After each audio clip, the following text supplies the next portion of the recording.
So how scary will this one be?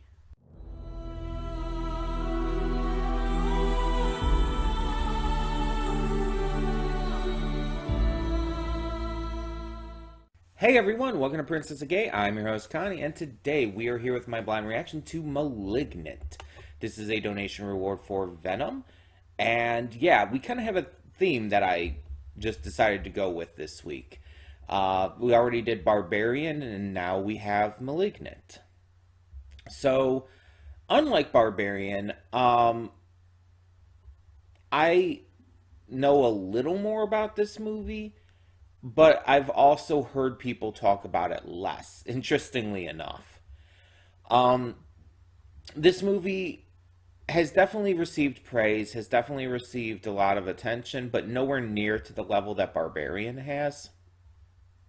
It's just, from my experience, I have just not seen anywhere near as many people talking about it. Now, that doesn't mean that it's bad or even worse than Barbarian. It's all subjective, so I guess we'll see for ourselves on that. But what it does mean is that just people just don't talk about it as much. Now, but like I said, I have heard a little more about this. I do know it has to do with like a serial killer or something, like murder, mass murder.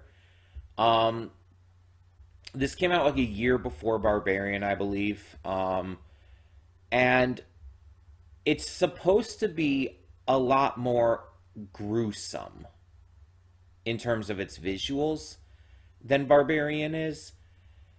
I just like with Barbarian though, I don't know what the plot is. I don't know who's in this. So there's that. But yeah, I do know it's supposed to be a lot more like gory and everything. While Barbarian had some blood and stuff, but wasn't really focused on that kind of like scare. So it's going to be interesting to see how this compares. Or if it really even does, because not every movie like directly compares like that. And I'm curious to see what this one's like. I have heard both of these movies talked about in the same breath, though. People have openly compared them. And I don't know if, like, I don't remember, I guess you could say is more accurate, if it's been compared in terms of plot and whatnot, or if it's just compared as in, like, oh, two horror movies came out 1 year apart from each other. Both of them got a notable following. It could be just because of that kind of thing. I don't know. But I'm definitely very interested in seeing what this one's about.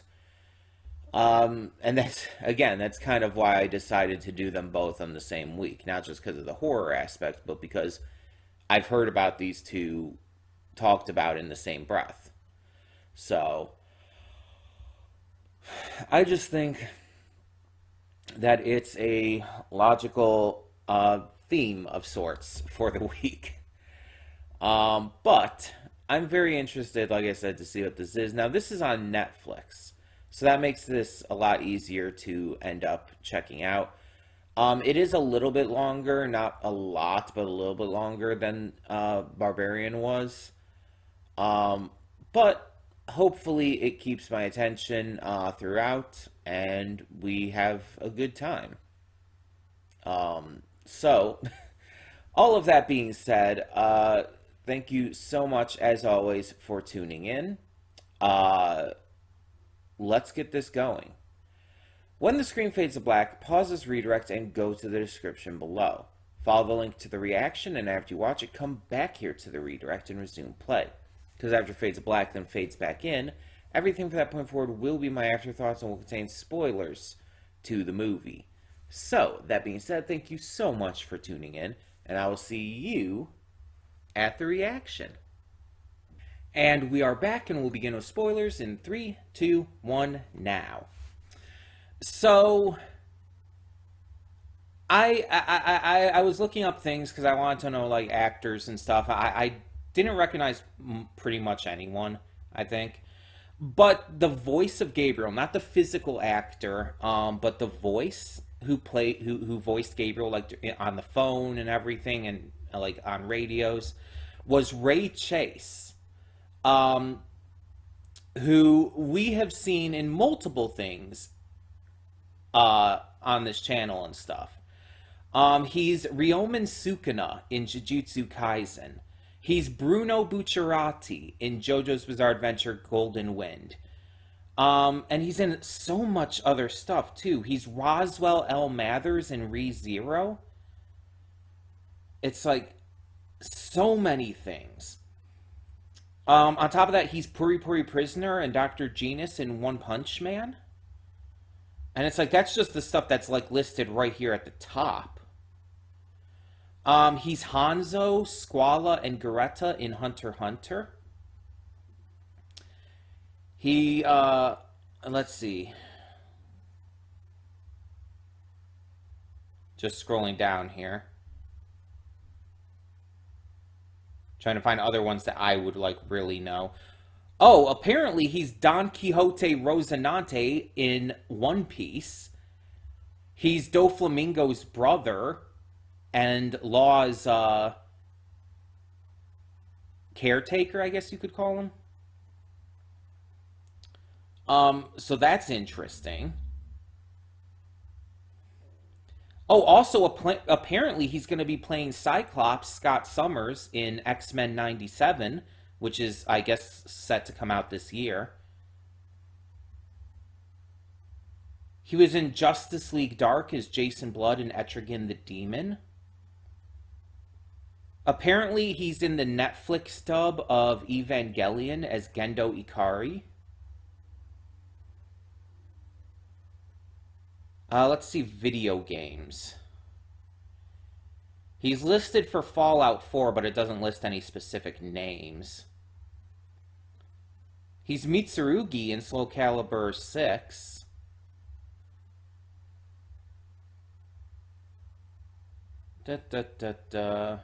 He's in Death Stranding. He's in The Last of Us Part 2. Oh, he's the voice of Reese in New Tales from the Borderlands, apparently. Yeah, I think I did know that they got a different voice actor for Reese in that game. He's Guile in Street Fighter 6. It's like he's done a lot. Ray Chase has done a lot. Um, but yeah, like, let's actually talk about the movie. Um, the movie wasn't that hard to guess kind of where it was going. Like throughout as we were watching, as you noticed, I had like been guessing the DID thing, dissociative identity disorder. Um, but at the same time, the twist of it like being a parasitic twin is something I couldn't have seen coming. It's like there was really nothing to build that up, but after you find that out, everything makes more sense. It works. Now, obviously, this is entirely like a fictionalized take on what can happen with all of this. Of course it is, but it's still really fascinating to see. Um, and led to some pretty insane, wild imagery and kills and whatnot. There were a lot of kills in this, actually. Especially because, you know, an entire police department was murdered. Um, pretty wild of a concept. With a twist that you kind of see coming, but kind of don't. Because, again, you don't see, like, the entire truth of it. Um, so it's... I could have never expected that. Um, yeah, that was pretty insane. And this movie kind of goes to show you that predictability is not a bad thing.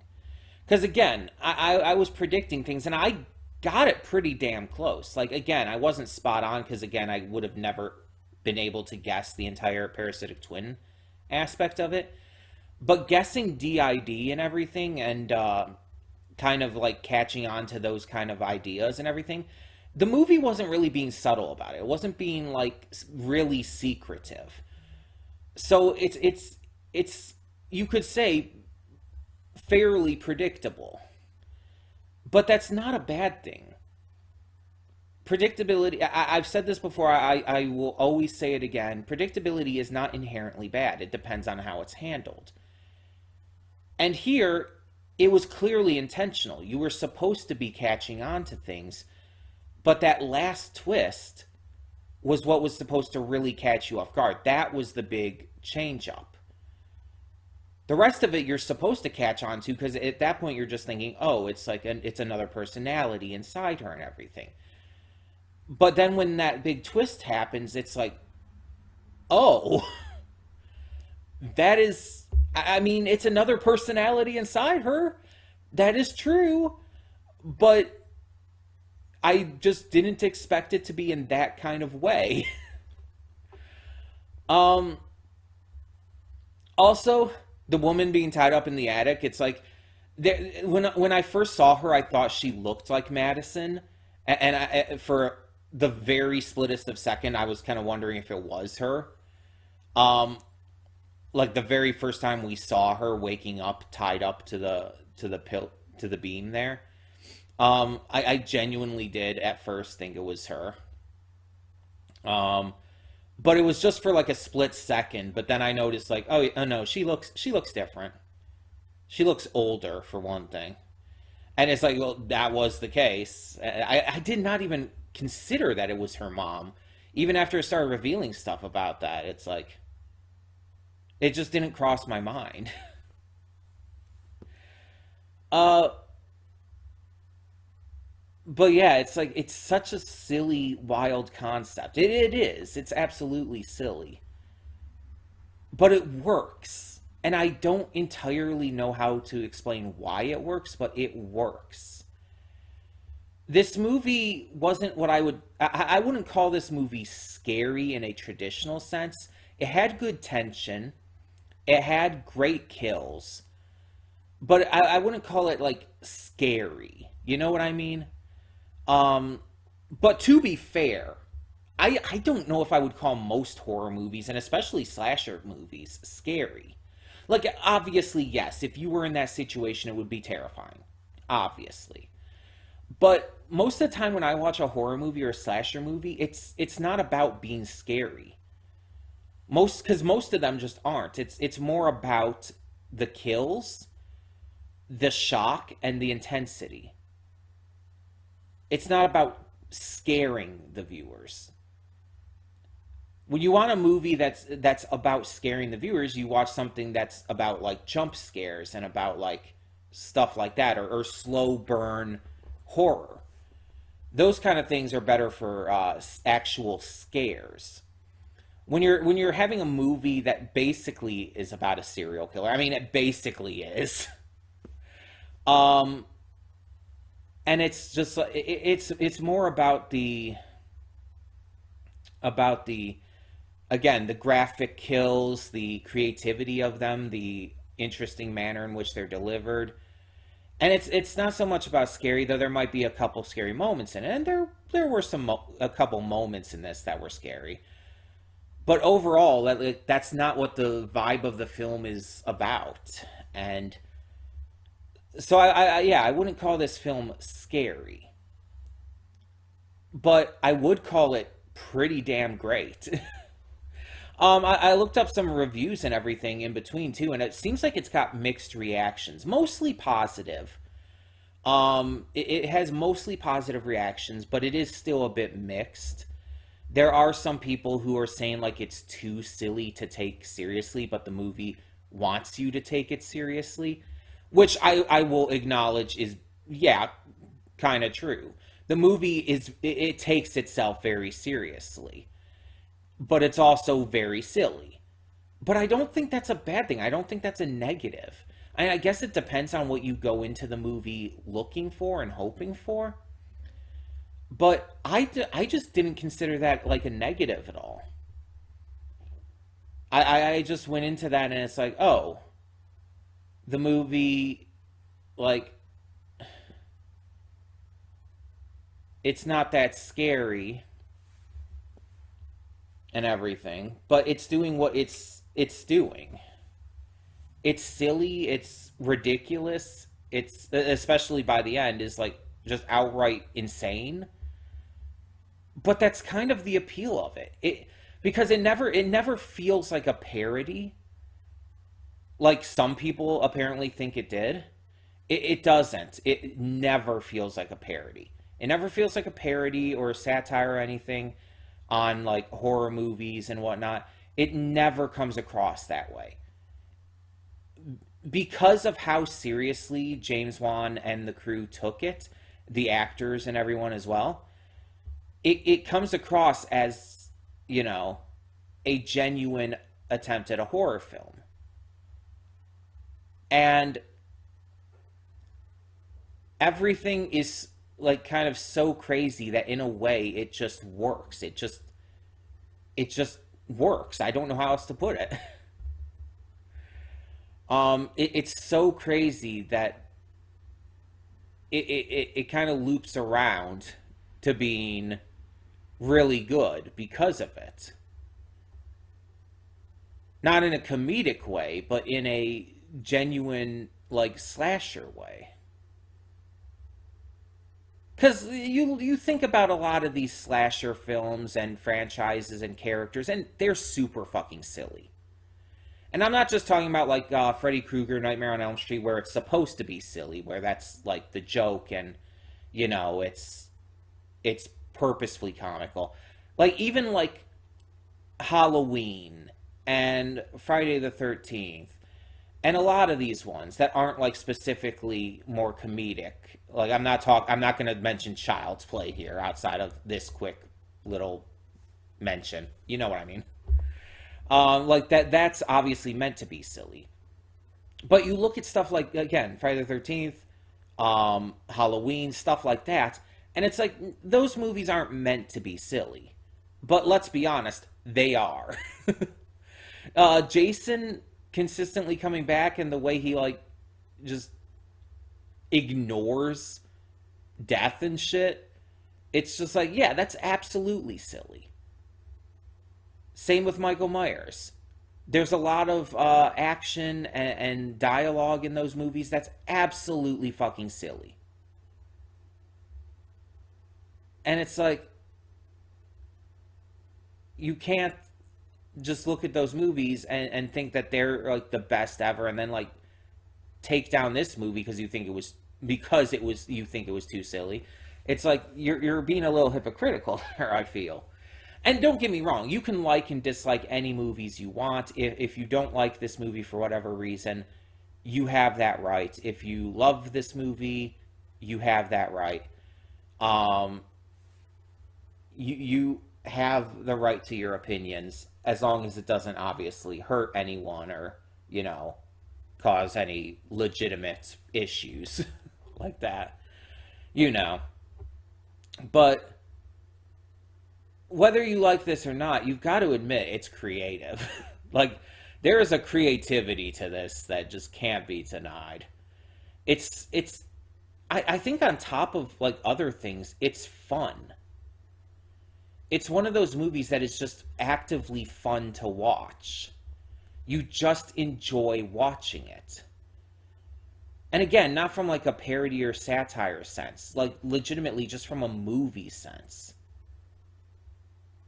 It's just one of those films that you just have a really good time watching.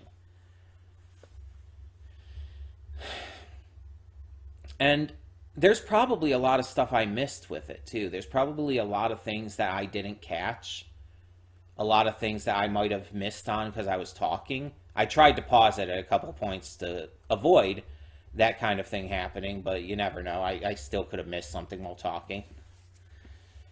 Um, yeah, it's just really fascinating how this was handled.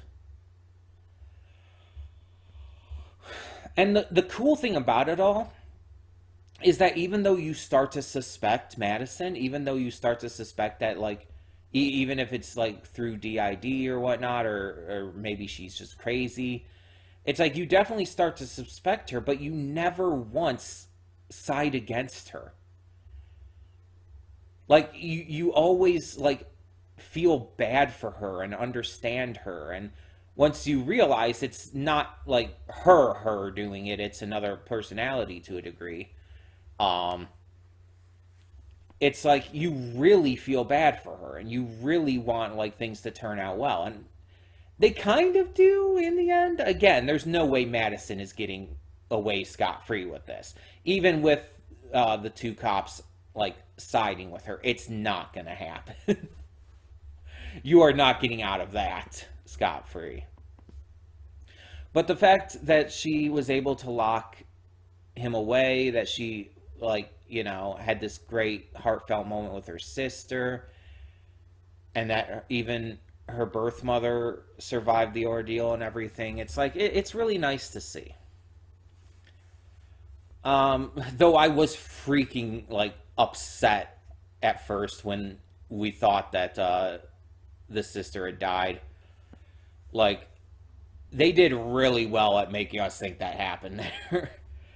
But I did put it together before it technically revealed it that was an illusion. But it's like, it just, if that was the death that actually hit the hardest. Funny enough. Um, if I had to like say like what was the most deserved death, like kind of on the opposite end of that, probably Derek. Like, the dude was an absolute fuckstick, and not in a good way. Like, the dude was horrifically abusive, like smashed his wife's head against the wall. It's like, I'm sorry, and then he tries to apologize and make up for it. It's like, no, no.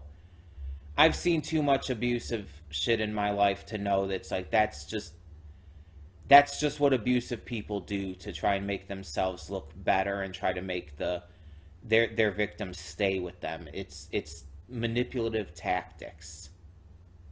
And it's gross as fuck, honestly. Honestly, I think he's the only one I would say that really deserved it. Like, you could say maybe the other prisoners in the cell, but it's like, like they maybe deserve to get freaked out and maybe beat up a little. But what happened to them? Like, Jesus fuck, I don't think too many people deserve that. I mean, unless you're a Nazi or something. But it's like, geez, it's just such a wild and insane film. And I definitely can't wait to hear what other people think of it. Not just you guys, but I'm definitely going to be checking out some reviews and stuff. Um, this is one of those movies I can see people going either way on, though. Like, even though I don't agree with any of the complaints I've seen, like just looking this up briefly in between. Um, I can see people just not vibing with it as much, um, because of whatever reason, and the insanity of it. But for me, this is definitely the kind of thing that I get a kick out of. It's definitely the kind of movie where it's just like, oh yeah, it's crazy, but that's why it's fun. That's why I'm enjoying it. So yeah, this was a surprise. Um, and the thing is, I have heard a lot more widespread praise for Barbarian. I like this one more. I liked Malignant more than I liked Barbarian. Um, like I said in the pre-thoughts, I hadn't heard people talking about this one as much. Like, I've heard people talk about it, just nowhere near to the level of something like Barbarian. Which, mind you, with the amount of, discussion that got, that's really not saying as much as you would think. Because Barbarian just was like constantly everywhere. Malignant, it's like, oh yeah, I've heard of this movie here and there a couple times, but it's not everywhere. Um, but yeah, I'm very, very interested to see what other people think of this. I'm very interested to like maybe see if there's like a dead meat kill count on this, or a nostalgia critic video, or something like that. There's probably one by Jeremy Johns, maybe Chris Stuckman as well. They probably have reviews on this. Maybe Barbarian too. I actually haven't checked out. Like I recorded Barbarian 2 days ago because, as you know, I record movies on Tuesdays and Thursdays now, as part of the new schedule. But I actually haven't checked up anything on Barbarian. I haven't seen if there's any reactions on YouTube or any reviews or anything like that. So I should check that as well. Um, but yeah, I'm very curious to hear what you guys thought of this film.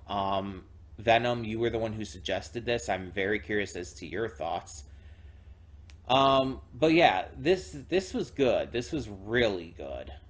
I really enjoyed this. I thought this was an absolute blast. I was very hooked. Like it's like what, 10, 15 minutes longer I think than Barbarian was. It didn't feel like it. It never felt like it was overly long. And believe me, I've seen plenty of movies that feel like they're overly long. This never felt that way. This never came across like it was too long. At least to me. But tell me in the comments below, what did you think of this movie? What are your thoughts going in, and what did you think of the big twist and everything? How much did you see coming? But for now, thank you so much for tuning in. I'm Connie, and I'm signing off. See y'all next time.